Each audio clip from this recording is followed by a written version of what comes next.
Mi pareja me pidió un tiempo para aclarar su mente, pero nunca me dijo que ese tiempo ya lo estaba pasando con su ex. Hay momentos en la vida que se quedan grabados no solo en la memoria, sino en la médula misma de tu ser. Cicatrices invisibles que se duelen con cada cambio de tiempo, con cada recuerdo inoportuno.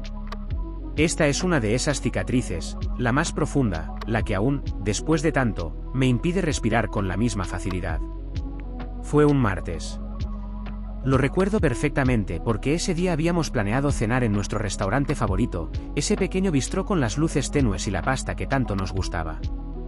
Había regresado a casa del trabajo con el ánimo ligero, silbando una canción tonta, pensando en el vino tinto y en la forma en que su mano encajaba perfectamente en la mía. Entré al apartamento y lo encontré sentado en el sofá, con una rigidez inusual, los ojos fijos en la nada. Se había deshecho la corbata, un gesto de cansancio que había llegado a conocer y amar. Pero esta vez, el cansancio era diferente. Era pesado, opresivo. «Necesito hablar contigo», dijo, y el sonido de su voz, normalmente tan cálido y reconfortante, era tan frío que me provocó un escalofrío que no tenía nada que ver con la temperatura de la habitación. Mi corazón, que segundos antes había estado bailando, se precipitó al abismo. Sabía que algo andaba mal. Lo sentí en el aire denso que nos rodeaba, en la forma en que evitaba mi mirada. Me senté frente a él, las manos temblorosas, esperando el golpe. «Estoy confundido», continuó, y cada palabra era un martillo golpeando mi pecho. «Sobre nosotros. Sobre lo que quiero. Necesito tiempo, un espacio para pensar las cosas con claridad».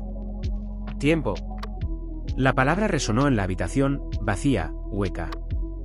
¿Tiempo para qué? Habíamos construido tanto, habíamos compartido tanto, que la idea de una pausa, una paréntesis en nuestra vida conjunta, me parecía ajena, absurda.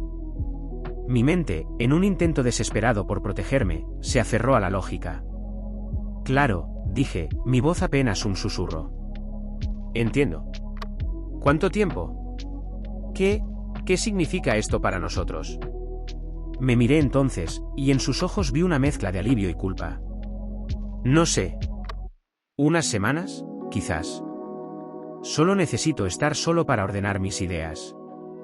Te prometo que te llamaré, que hablaremos cuando tenga las cosas claras». En ese momento, yo era un ovillo de vulnerabilidad, cegado por el amor y la absoluta confianza que había depositado en él. Creí cada palabra. Creí en su confusión, en su necesidad de espacio. Creí que, al final, encontraría su camino de regreso a mí. Porque, ¿cómo no iba a hacerlo?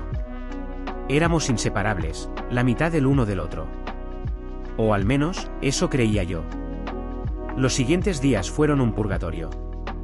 Mi apartamento, nuestro apartamento, se convirtió en una tumba de recuerdos. Cada objeto, cada rincón, cada silencio, me gritaba su ausencia. La taza de café que solía usar, aún en el escurridor, el libro que leía en la mesita de noche, el lado de la cama, frío y vacío. Mi rutina se desmoronó. Los días dejaron de tener forma, se mezclaban en una niebla de ansiedad y desesperación. Me levantaba, o intentaba, con un nudo en el estómago que me impedía comer. El hambre, una necesidad básica, había sido reemplazada por un dolor constante y punzante.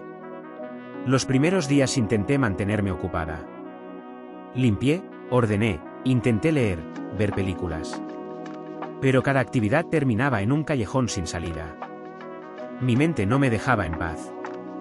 Repasaba cada conversación, cada gesto, buscando pistas, buscando el momento exacto en que las cosas habían comenzado a torcerse.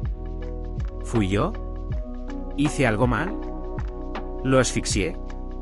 ¿No fui suficiente? El teléfono se convirtió en mi torturador personal. Lo tenía siempre cerca, pero me aterrorizaba mirarlo. Cada vibración, cada notificación, me hacía saltar el corazón. Pero nunca era él.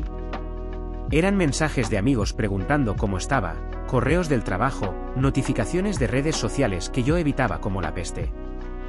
No quería ver nada, no quería saber nada del mundo exterior que seguía girando mientras el mío se había detenido en seco. Me dijo a mí misma que era para mejor. Que él necesitaba este tiempo para valorarme, para darse cuenta de lo que habíamos construido, de lo mucho que nos amábamos.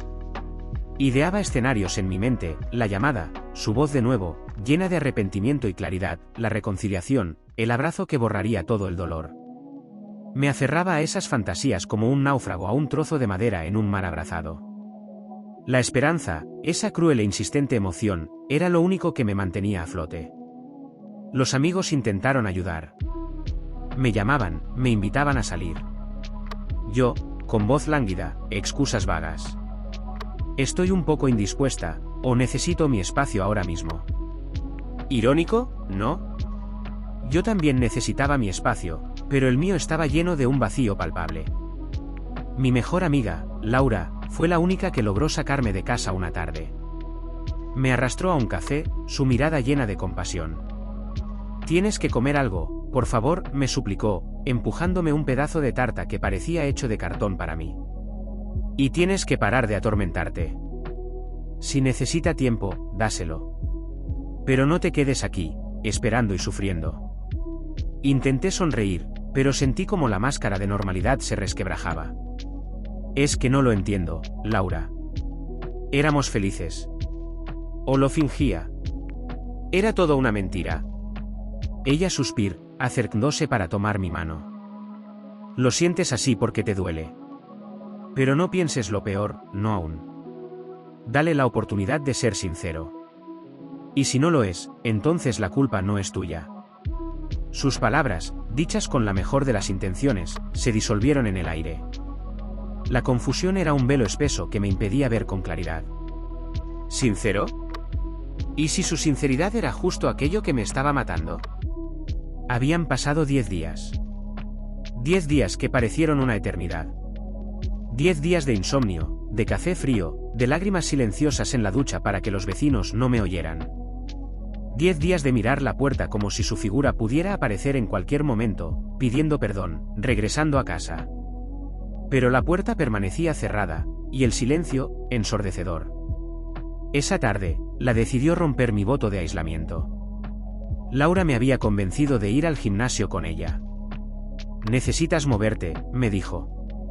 «Necesitas sacar esta energía de tu cuerpo». Y, para mi sorpresa, accedí. Quizás el ejercicio físico pudiera, por un par de horas, llamar el ruido en mi cabeza. Mientras caminaba hacia el gimnasio, con la mirada perdida en el pavimento, algo me hizo levantar la cabeza. Una cafetería en la esquina, de esas con mesas a la calle. Y allí, sentados en una de ellas, riendo, tomados de la mano, estaban él y ella. El mundo se detuvo. El ruido de la ciudad, el murmullo de la gente, todo se desvaneció en un instante. Mis ojos se fijaron en la escena, incapaces de procesar lo que veían. Era su exnovia, Silvia. La mujer con la que había estado antes de mí, y de quien siempre había asegurado estar completamente despegado, una historia cerrada. Estaba riendo. Él le alisaba el pelo, un gesto de cariño que yo conocía demasiado bien. Sus cabezas estaban muy juntas. Parecían, a todas luces, una pareja. Una pareja feliz. Mi corazón no se detuvo, no. Lo que hizo fue explotar. Sentí un dolor físico, agudo, como si un cuchillo helado me hubiera atravesado el pecho. El aire se me fue de los pulmones. No podía respirar. Mis piernas, de repente inútiles, amenazaron con ceder. Me apoyé en la pared de un edificio cercano, el frío de la piedra no se comparaba con la heladez que irradiaba de mis venas. ¿Tiempo? ¿Tiempo para qué? La verdad se desplegó ante mí con una brutalidad demoledora. Ese tiempo para pensar no era un tiempo de soledad ni de introspección. Era un tiempo que ya estaba compartiendo con ella. Era un tiempo que me había robado, un tiempo que él se había convertido en una mentira para protegerse de la confrontación, para evitar decir la verdad. La traición fue una bofetada helada. No era solo el hecho de que estuviera con otra persona, era la cobardía, la manipulación, la forma en que me había dejado sufriendo en una jaula de incertidumbre, mientras él ya estaba viviendo su nueva realidad. Me había deshumanizado, me había convertido en un obstáculo a evadir, en lugar de una persona a la que debía respeto y sinceridad. No me acerqué. No pude. La rabia, el dolor, la humillación, hicieron que mis músculos se paralizaran. Me di la vuelta, con el estómago revuelto y los ojos ardiendo sin lágrimas, como si se hubieran secado de la pura quemazón.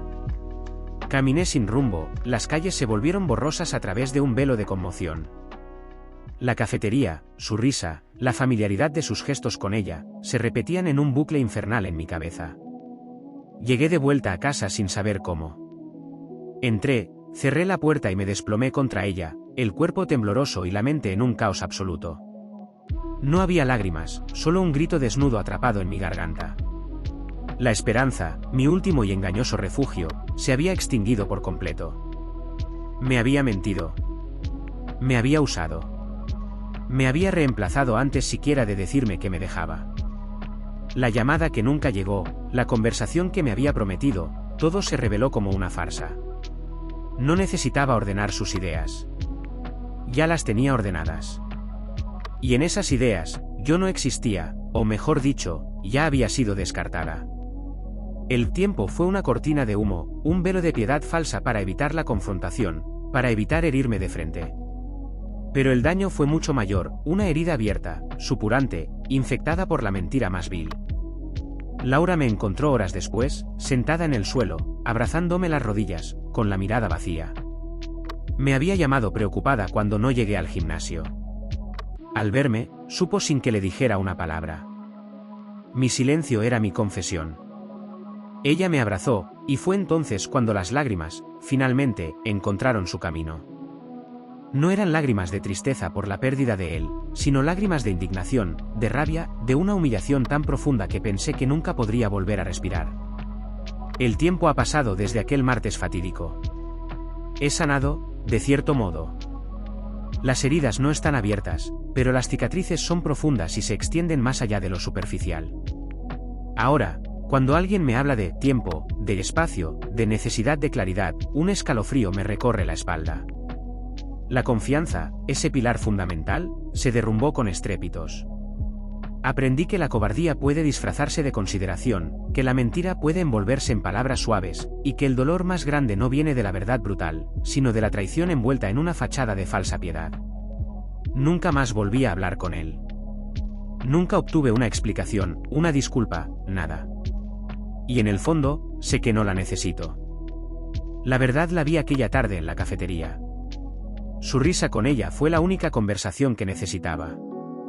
Me prometió tiempo, y lo que me dio fue olvido en mi soledad y una lección amarga, que a veces, aquellos a quienes más amamos, son los que tienen el poder de rompernos de la manera más cruel, no con un adiós directo, sino con la quietud ensordecedora de una mentira. Y esa es una cicatriz que, sospecho, me acompañará el resto de mis días. Si alguna vez te han dejado esperando respuestas que nunca llegaron, si alguna vez confundiste amor con manipulación disfrazada de ternura, esta historia es para ti. Porque hay dolores que nos destruyen, sí. Pero también hay cicatrices que nos recuerdan lo que merecemos. Y yo aprendí que el amor real no necesita excusas, ni tiempos, ni mentiras. Gracias por quedarte hasta el final. Nos vemos en la próxima historia. Y recuerda, a veces, perder a alguien es la forma más clara de encontrarte a ti.